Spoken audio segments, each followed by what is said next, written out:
Добар ден, почитувани, вие гледате Телма Амбулант. Како и секој петок, емисијата е реализирана во соработка со клиниката Жан Митрев. Изминатиот период поради ковид-кризата беа одложувани бројни здравствени интервенции и операции, пред се кардиоваскуларни. Исто така не се изведуваа редовните контролни прегледи. Сето тоа резултираше со несакани ефекти врз здравието на пациентите. Дали кардиолошките интервенции се итни или пак може да се одложат? Опасно ли е во време на ковид да се изведуваат сложени кардиоваскуларни зафати? За сето ова, детално од разговорот со денешниот гостин, тоа е доктор Никола Христов, специјалист по кардиоваскуларна хирургија од Жан Митрев клиник. Докторе, добре ни дојдовте повторно во Телма Амбуланта. Добар ден, благодарам на поканата. Докторе, што значи одложување на преглед или пак интервенција за пациент со кардиоваскуларна болест? Обично тоа значи дека третманот се одложува, обично. Као некои не се дури не диагностицирани, може да значи закасната диагноза. Во секој случај закасната диагноза и закаснат третман може да биде доста, да речем, не само лошо по целокупното здравје, него може да биде и фатално. Така да во овој период дека се уште трае ковид-кризата, значи, ако ретроградно се погледа статистиката, 100% ќе се види дека е зголемен бројот на смртни случаи, посебно и заболувања, не само заболувања, но и смртни случаи од кардиоваскуларните заболувања. Така функционираше на почетокот кога се уште имаше доодредена доза и карантин и се плашеше народот. Немаше протоколи точно на движење со маски, без маски, при посета на болницата се уште не беа добро организирани, да речем, службите и дури ние осетивме дека одредено драстично намалување на бројот на диагностички интервенции, секако и бројот на операции. Меѓутоа, последно време таа бројка се стабилизира. Добро би било да се види, како што казав, статистички, колку е бројот од тие стварно починати од кардиоваскуларни заболувања, бидејќи кај одреден број кои се случуваат починувања постмортем, значи после смртта дори се диагностицираат и дека биле и ковид, па може да влегуваат во таа статистика. Така да тоа оставам на службите да видат, да одговорат до кој степен. Така, сето тоа кај нас резултирало. Но имаше една студија која што укажа дека ковид пандемијата резултираше со намалени прегледи и интервенции кај пациентите, а со тоа и до зголемување на смртните случаи кај лицата кои што страдале од кардиоваскуларни заболувања. Можете ли нешто повеќе околу сознанијата што ги откри таа студија да ни откриете? Не ни треба студија. Таа студија се гледа по бројот на интервенции кои се извршени и бројот на диагностички прегледи. Студијата само го потврди тоа што го, да речем, знаеме, кој цел свет го знае. Одредени болници комплетно е прекинат и денеска. Елективниот, значи, оној планиран програм, што се вика. Има само простор за итни интервенции. Меѓутоа и итните интервенции да дојдат на програм е многу проблематично, бидејќи оттежната таа диагностика, значи тешко може пациентот да влезе во болница и да добие адекватна диагноза и третман, ако нема адекватно создадено протоколи за прием и третман на тие пациенти. Ковид е такво заболување да предизвикува и додатни пореметувања на циркулацијата од, ние викаме, зголчување на крвта, значи зголемува хиперкоагулабилност се вика, и обично луѓето страдаат од покрај промени кои може да се јават на ниво на белите дрови, како белодробен тромбоемболизам, меѓутоа може да се јават и дека кај нас постои тој ковид центар, гледаме дека кај најтешките болни кои што се од ова заболување, дека смртта настапува во резултат на компликација тој ковид кој може да доведе до мозачни удари и така натаму. Најчесто таа е одредена причина која како компликација ги да речем, го предизвикува смрт И посебно ако пациентите имаат одредена преиспозиција како што се кардиоваскуларни заболувања, кај нив е неколку пати потенциран овој ризик и затоа викам, независно од таа студија, треба кај нас да се види статистички минатата година, секако и оваа година, колку е процентот на кардиоваскуларни и заболувања, посебно колку е процентот на морталитет. Ние сакам да напоменам дека покрај првиот оној бран негде кој беше, мислам дека најголем пат имаше во април на диагностиката и на оперативните интервенции, меѓутоа потоа некако се стабилизира. Ние се адаптиравме бидејќи пред секој влез во болница пациентот кој за оперативен третман требаше да биде подложен на ковид тестирање. За диагностичките интервенции не, меѓутоа за диагностичките интервенции има одредени протоколи за заштита, да речем, со користење на маски, посебни влезови и излези за пациентите. Така да се адаптиравме да од скоп на една хоспитализација, ако можеше да направиме нешто повеќе и диагностика и со еден ковид тест па да се заврши од оперативната интервенција, постепено успеавме да ја нормализираме бројка, да ја нормализираме, да ја доведеме на едно ниво како што беше пред предходната година да бројот на интервенции порасна. Секако дека не треба да се одложуваат ни диагностичките процедури, бидејќи како што кажав, најчесто компликации настануваат како недополнети кардиоваскуларни компликации од самото ковид заболување, кој може да предизвика хиперкоагулабилност или скрчување на крвта, кој може да се манифестира секаде во телото. А и како што кажав, голем број од овие пациенти кои почина од кардиоваскуларни заболувања, постмортем се диагностицирани како ковид и влегуваат во ковид статистика. Така да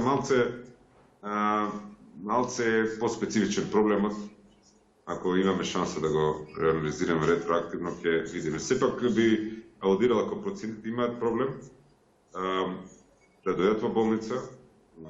Мислам дека, не знам сега како е на државна болница, не можам да зборам, меѓутоа таму се уште мислам дека не функционира таа елективна, значи планирана и диагностика и оперативна интервенција, така да ако имаат било какви проблеми, може да ургирам да дојдат во, мислам дека во приватните болници, нашата и другите, дека нормално функционира диагностиката, се развија подредени протоколи и операциите, тука да побараат соодветна помош, бидејќи и тука се покрени под фондот оперативните интервенции. Така, тоа е добро да се знае. Сега, дали може да се направат сите типови на операции на болестите на срцето, конкретно во услови на пандемија? Дали оние кои што се посложени? Ве некои прашуваат, може ли да се направи замена на срцев залисток? Да, нема ограничување за што може да се направи. Ограничувањето е за диагностиката, дали пациентот е ковид позитивен или ковид негативен, со тоа што треба да знаеме за да соодветно се заштити околината негова, не само што неговата околина, него и персоналот, болничкиот персонал и така натаму.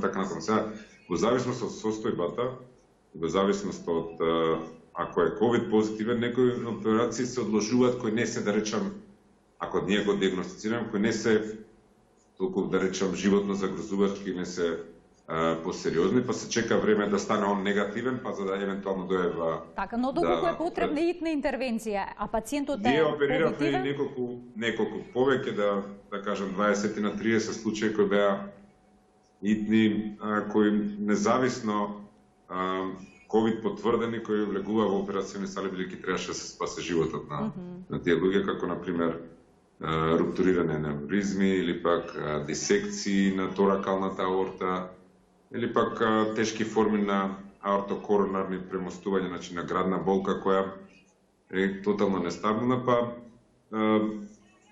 дури влегувавме во сала уште пред да имаме ковид тест за пациентот.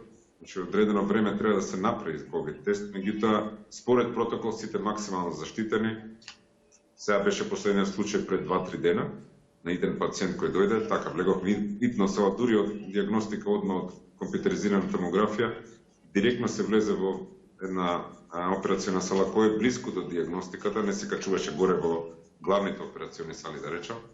И почнавме да работиме за да се спаси животот, да се спаси од искрварување на пациентот, а во меѓувреме стигна ковид тестот. дека е негативен. Меѓутоа сепак ние влеговме сите максимално заштитени оние протоколи, анестезиолозите со визири, со посебни униформи, со посебни обувки и така натаму и така натаму. Така да ќе треба да се навикнеме на, не знаеме колку ќе трае пандемијата, не знаеме кога ќе се вакцинираме, се уште, така да ние некако се научивме да живееме со COVID во околината и со COVID во болниците. Сите болници кои што се посериозни имаат и COVID оделења, така да знаат како да ги третираат соодветно тие пациенти, кој програм може да се одложи, а кој е неминовно да треба да се оперира.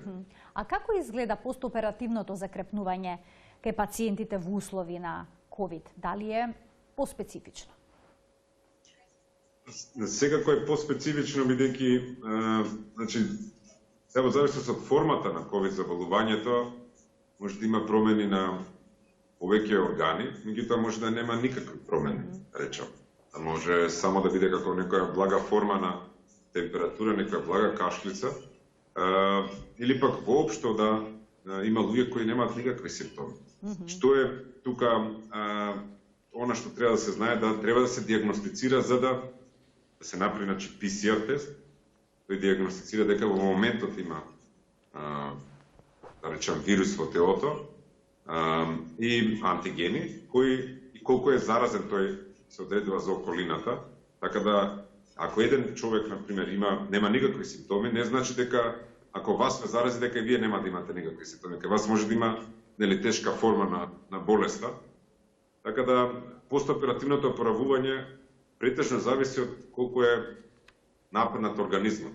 Значи колку е оштетени, колку се белите дробови, колку се оштетени бубрезите и така натаму и така натаму. Така да има случаи кои проаѓаат без никакви проблеми, меѓутоа има доста комплексни случаи кои бараат посебни хемофилтрации, употреба на посебни филтри, подолготрајна вентилација, специфична малци и положба на телото која се менува, така да сето тоа зависи од болестта. Се разбира, сакам да кажам дека и да има COVID, пациентот мора да се одредени, посебно кај кардиоваскуларните заболувања кои имаат најголем морталитет ако останат недиагностицирани и нетретирани, треба да се направи обавезна диагностика. Затоа кажувам дека ако не прават диагностика од државните болници, кои се уште мислам дека е отечнат влезот таму, може да дојдат да прават во приватните, бидејќи кај голем дел од приватните, иако диагностиката може до одреден степен да се плаќа, меѓутоа оперативните интервенции се покриени од фондот и се плаќа само партиципација.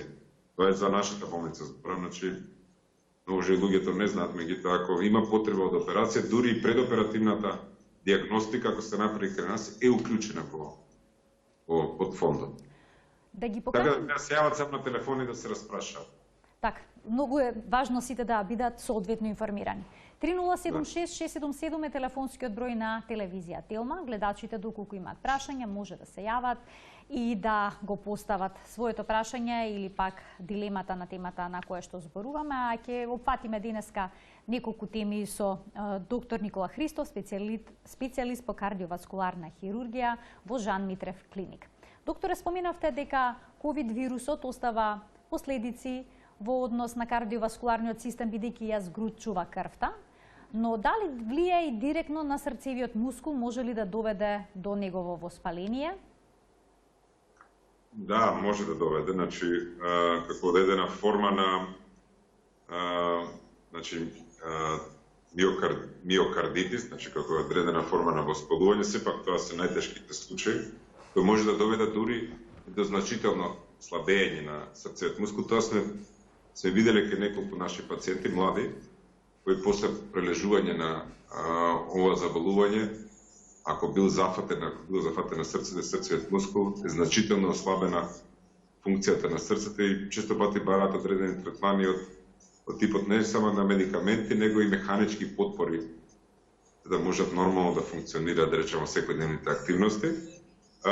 Сакам да кажам дека кај COVID пациентите најтешка е рехабилитацијата со белите дробови, бидејќи тука најчесто се уват тешки форми на пневмонии, кои оставуваат потрајни белези на белите дробови. Често пати тој функционалниот капацитет на белите дробови може да не се врати дури скроз во нормала.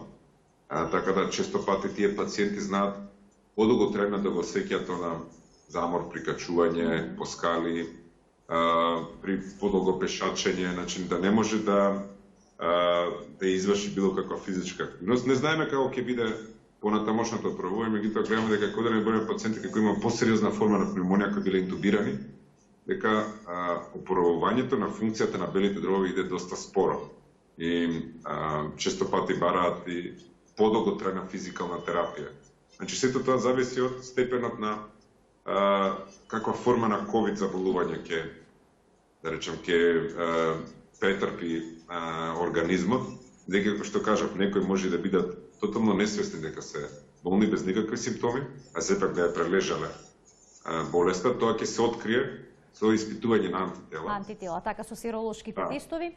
Серолошките тестови не се за момент. Серолошките тестови се за минато. Дека сте прележали, немаат никаква да речем диагностичка вредност, освен дека сте биле прележани, дека може да имате некаков таков имунитет. Значи, само за диагностика во моментот е PCR, антигенските тестови.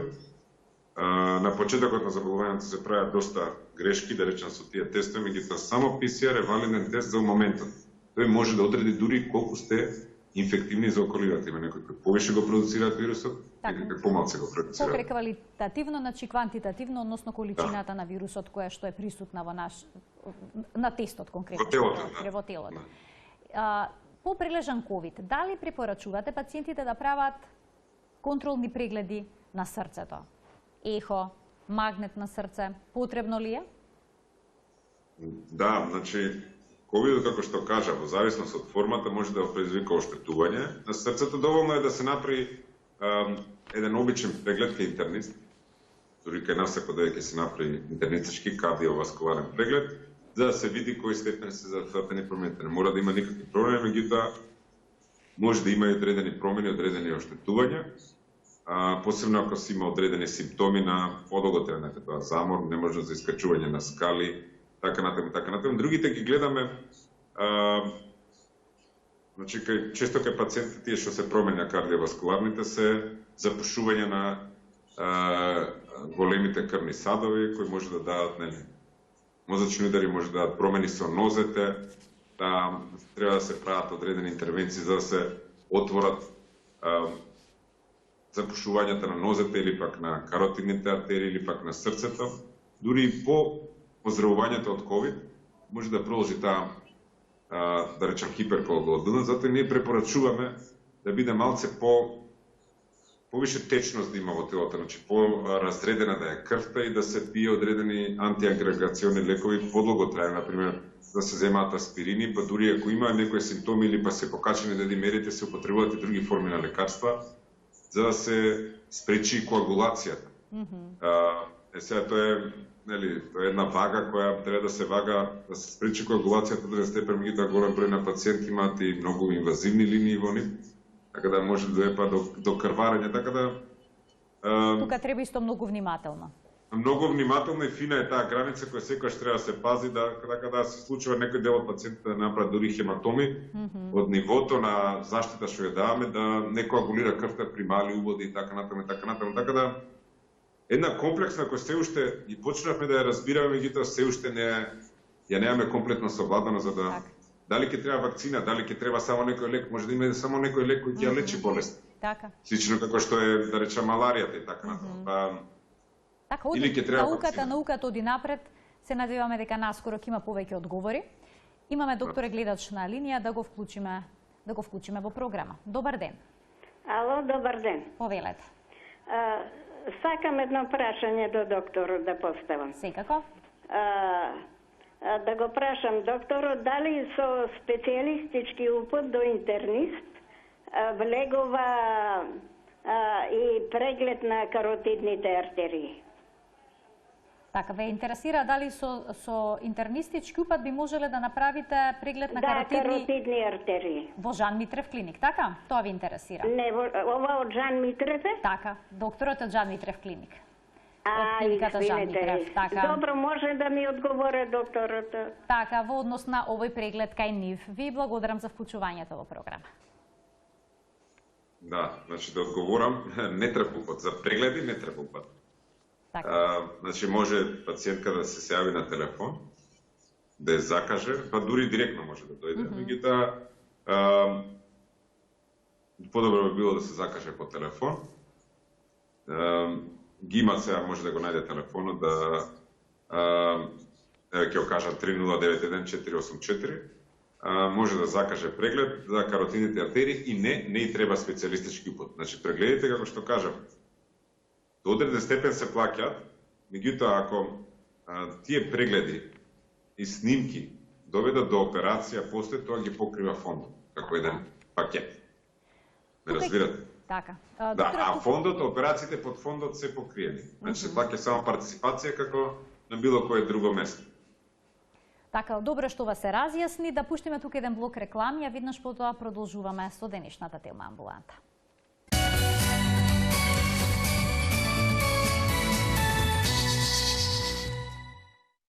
За болестите на срцето и кардиоваскуларниот систем денеска зборуваме со доктор Никола Христов, специјалист по кардиоваскуларна хирургија од Жан Митрев клиник. Докторе, што се тоа аневризми и постои ли начин да се реши овој проблем доколку се јави на аортата, на оној голем крвен сад кој што е од големо значење? Да, аневризми се проширување на крвните садови. Аневризмите, значи, може да постојат повеќе причини на појава. Има некои кои се уводат како резултат на проблеми со сврзнато ткиво, се малци наследни, има одредени синдроми кои се поврзани со ова, познат е Марфановиот синдром, кој може да дојде и до форма на расцепување на таа. И тие обично се интервенираат, има начини на диагностика, релативно порано, меѓутоа обично ги гледаме постари како резултат на старост кои се уват, дегенеративни. Тие се над 6-та декада, да речем 5-та-6-та декада. И тоа се уствари проширување на артериите во кои нормално ако луменот е 2 сантими на одреден крвен сад, ако тој е широк 4 сантими, викаме дека беше аневризма. И сега колку е поголема таа, сега побрзо се интервенира, некоја има статистика. Значи ако е сега на абдоминалната аорта зборам, што се најчести, ако ги има и на градната аорта, ако е абдоминалната аорта нормална димензијата 2,5 сантими, 2,5, зависно од маж и жен, више над 5 сантими, грубо, отприлика треба да се интервенира, бидејќи над 6 сантими руптурата годишно негде процентот на руптура кај овие кои се над 6 сантими е 20%. А ако прснат, више тоа е животно загрозувачка една ситуација. Таа што ви објасних последната за ковид беше таков пациент кој беше со прсната аневризма, и каде што не можеше да се чека ковид, не ковид, мораш одма да се контролира крварењето, бидејќи стомакот се полни со крв и буквално ќе почине за неколку минути. Така да, важно е кај нив брзата и рана диагностика и на помала димензија, да речем, да се интервенира. Може да се јават и на другите артерии, значи, меѓутоа поретки се, може на артериите на нозете, може да се јават и на каротидните артерии, меѓутоа најчесто се на таа, на торакалната и на абдоминалната аорта. Сега може ли на аортата да се јават неколку вакви проширувања, неколку аневризми? Да, може, и тоа, значи, целата аорта може да е проширена од почетокот од срцето па скоро до рачвата во карлицата. И што се прави во таква ситуација? Тоа е една од најтешките интервенции кои порано се изведуваше, каде што треба да се смени целата аорта, а за да се смени целата аорта треба грубо да се заустави циркулацијата во сите органи.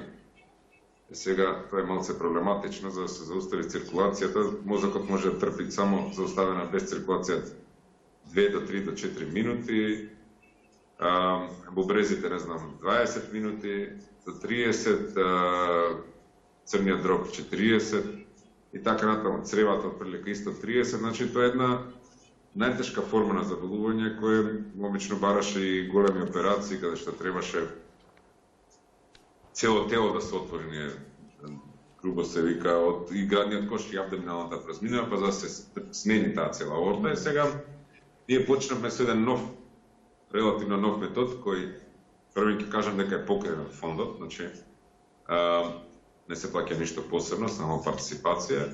И тоа е по прв факт решавање отворено само на како операција на срце, значи само градниот кош и се заменува само асцендентната аорта и лакот на аортата, тоа се вика, сега малце на англиски изразот, тоа е елефант транк се вика, значи сурла на сон, бидејќи тоа се спушта еден дел од таа протезата со која се менува асцендентната аорта и лакот на аортата, се спушти да виси слободно во десцендентната аорта. И кога ќе се заврши тој првиот дел од операцијата, после само со едно боцкање во феморалната артерија, однатре се става вториот дел, се вика стент графтови, тие се доста поскапи, колку што е напредната техниката, да треба да се погоди тој делот кој виси слободно во десцендентната аорта и тука се отвара тој стент графтови однатре и ја ремоделира аортата. Сега, цела аорта ни е заменета, првиот дел се отворен, вториот дел однатре е заменет, тоа се вика TEVAR процедурата, скратеница е, значи Thoracic Endovascular Aneurysm Repair, на англиски нешто би било,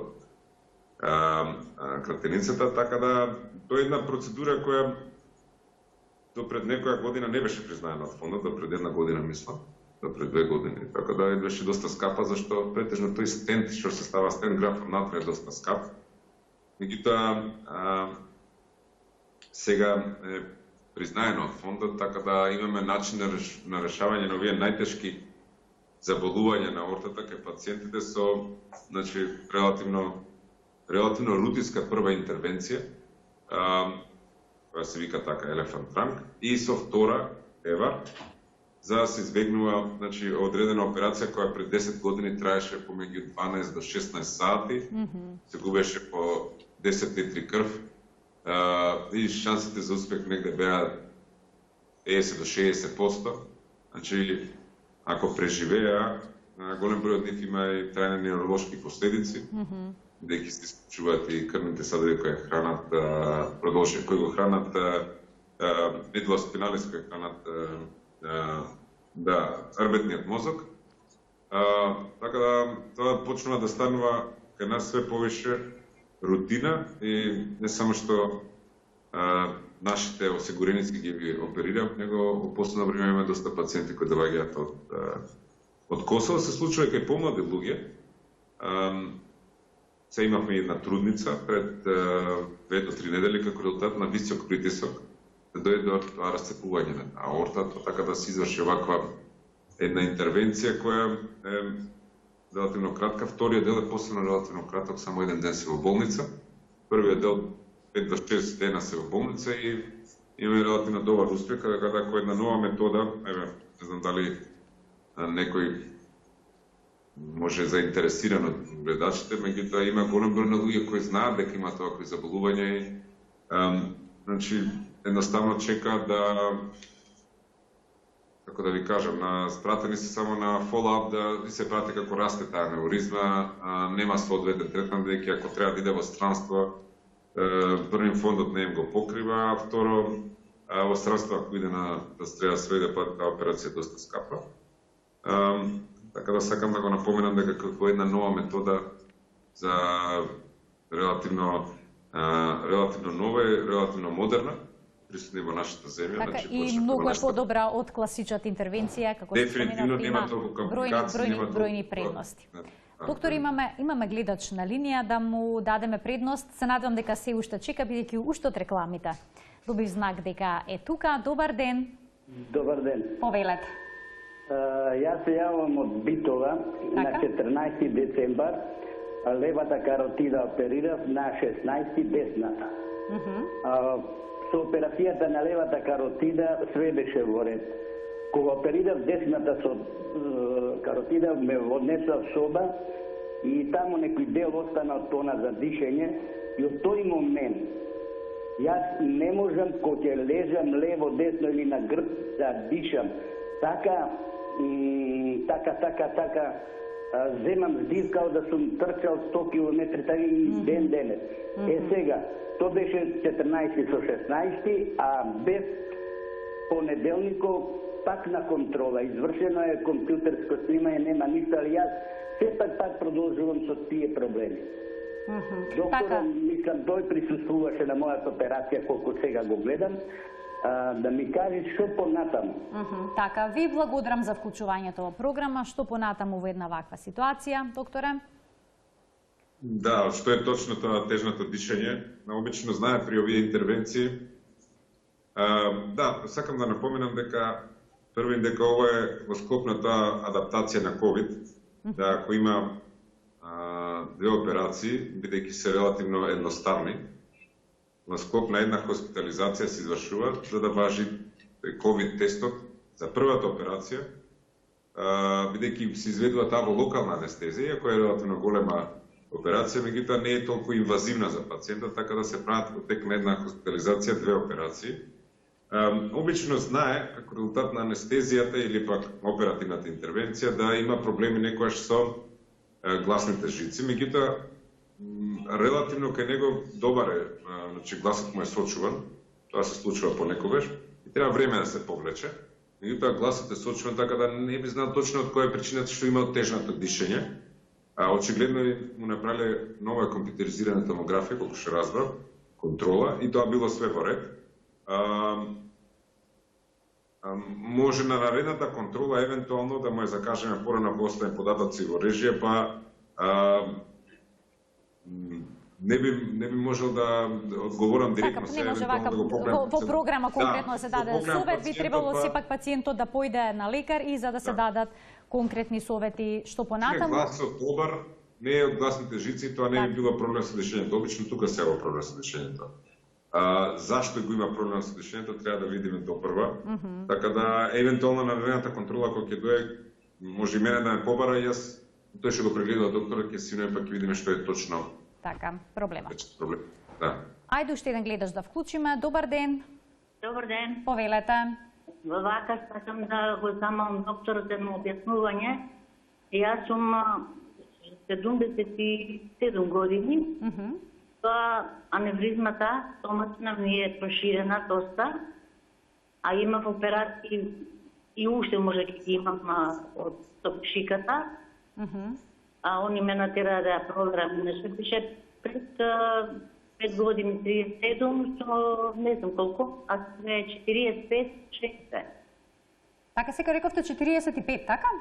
35 сега минатата година, сега не знам. Така, сега не сте направиле контрола, што значи дека стомачната аневризма, кога ве разбрав добро, постојано расте, притоа имате проблем со бешиката и барате совет што да постапите со ова. Ало, ве молам, значи момент. Сакам ногата ми е отечена, лева, болки имам многу, имам како трнење, како шета нешто ми ногта до доле. Што да правам? Дали што да се преземе, не знам. Јас трчам во исто меѓувремено, боледувам од бешиката, сам 4 пати сум оперирана. Добро. Ве разбравме, ви благодарам за вклучувањето во програма. Докторе, можете ли некаков конкретен совет да дадете во оваа ситуација? Ако расте аневризмата, тоа е една од показателите каде треба побрзо да се интервенира. 45 е гранична деменција, сега ако тоа што го разбравме, меѓутоа 45, дали била минатата година или сега, не знам. Минатата година, оваа година, кога што разбрав, не е направена контрола. Со ногата тоа може да биде поврзано со аневризмата, трнењето, бидејќи често пати во аневризмата има, се вика детритус, како распад, некако тромби, кои може со течење на крвта да идат во малите крвни садови на нозете да предизвикуваат овакви симптоми на трнење. Меѓутоа можно и да не е поврзано. Така да би ја замолил да се закаже преглед, да дојде, да направи еден преглед, да видиме колку е демензијата на ортата, ако е порасната од минатата година, повише од 5-6 мм ќе треба да се интервенира. Значи, ако е над 50 више, или пак ако била 40 па станала за една година на 46-47, значи брзо расте. Може ако се чека наредната година да отиде и дупла повише, како што ви кажа, што е поголема шанса да се прсне. Затоа не и треба никаков упат, нека дојде на еден преглед, ќе се закаже по телефон. Така да видиме колкава е таа димензијата и заедно ќе се договориме, ќе објасниме све што понатаму ќе правиме. Ако е под 50, ако нема симптоми и е релативно стабилна димензијата, може да почекаме, да речеме. Меѓутоа, ако има симптоми, ако брзо расте, и негде 50 па дури над, тогаш треба да се интервенира. Све зависи како изгледа, има различни аневризми, има узиформи, значи како вретено, тие може поише да се чека на поголема димензија. Меѓутоа има сакуларни кои е само еден дел од зидот слаб, и тогаш тие се интервенираат и на пониска димензија, дури и на 40 или на 42-3. Се зависи како Имам уште еден гледач, јас не знам дали имаме простор да го вклучиме од режија, што велат? Ајде може да го вклучиме. Добар ден. Да, добар ден. Само ќе ве замолам кратко и јасно прашањето во интерес на времето. Вака, 45 години сум. Така? Имам дисекција на артерија поплитеа на делот баш на коленото, на левата нога. Правена е балон дилатација, лепење на внатрешни зидови кои што беа раслоени и сум со двојна антиагрегатна терапија. Во моментов имам ковид и сум со клексани. Ме интересира околу искуството на Жан Митрев на вакви пациенти кои што имаат проблем со крвотокот и кои што се, да кажеме, со ковид. Така. И какво е нивното искуство и што препорачуваат они како клиника?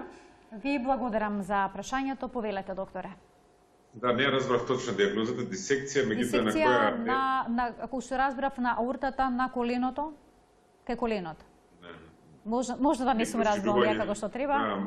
Да. Значи, ако сега до сега нема симптоми, не знам од кај ја знаете дека има првента аневризма, очигледно ја знаат порано. Ако што разбрав, е правена интервенција, докторе. Правена интервенција. Така. Добро, значи нека остане на двојната антиагрегантна терапија. Ако има некои снимки, не било какви наводи, може да ги донесе да ги видиме, ако го има на CD. И тогаш би можеле да даеме по-точен одговор. Сега не разбрав точно дали е аневризма или дисекција. Повише, ако е само на артеријата во колено, би изгледа проширување на аневризма. Ако се разбрав дисекција и вазодилатација на внатрешниот зид. Да, така да, додека трае ковидот, моја препорака е, значи, да ја пие двојната антиагрегантна терапија, ако нема контраиндикација од типот на крваречки укус или така натаму хемороиди, да си ја пие таа и доволно течности. Се разбира, нормална физичка активност да не се залежува, ако може, да се движи. Кога ќе пројде цела оваа состојба, тогаш, кога ќе пројде ковид, ако нема симптоми, се разбира, ако има мака, тогаш, бидејќи се јавува он во телевизија, очигледно има некоја мака која го тера да се јави и да бара помош. Затоа би го замолил да ги има сите снимки, сите наводи да дојде, да закаже еден консултативен преглед. Кој консултативен преглед, ќе го видиме сите наводи, ќе видиме што треба и ќе му даеме одредена препорака за како понатаму. Моја препорака е сега овака, ако нема симптоми, да се пие двојната антиагрегантна терапија, доволно течности и нормална физичка активност, да не се залежува во кревет. Така, докторе, ви благодарам за вашето денешно гостување во Телма амбуланта. Остана уште една тема која што планиравме да ја обработиме во однос на васкуларните интервенции, односно процедури кај хемодиализа, но оставаме простор за уште едно ваше гостување во емисијата. Благодарам на поканата. Почитувани, дезинформациите се опасни, секогаш слушајте ги стручните лица, бидејќи само на таков начин можете да го сочувате вашето здравје. Ви благодарам за вниманието со кое што не следевте. Гледајте не секој работен ден во 13 часот и 45 минути на телевизија Телма. До гледање.